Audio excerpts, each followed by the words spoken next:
Duka mendalam masih menyelimuti pihak keluarga korban kebakaran saat berada di depan rumah mayat Yayasan Budi Luhur Makassar.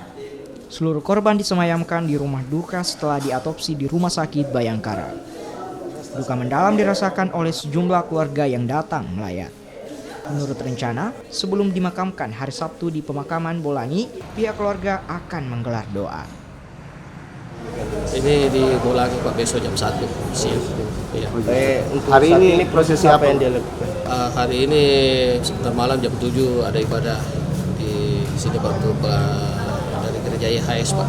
Ada gereja ada kebaktian Pak. Oke, kalau sekarang ini prosesi apa ini, Pak? Ini sekarang ini masukkan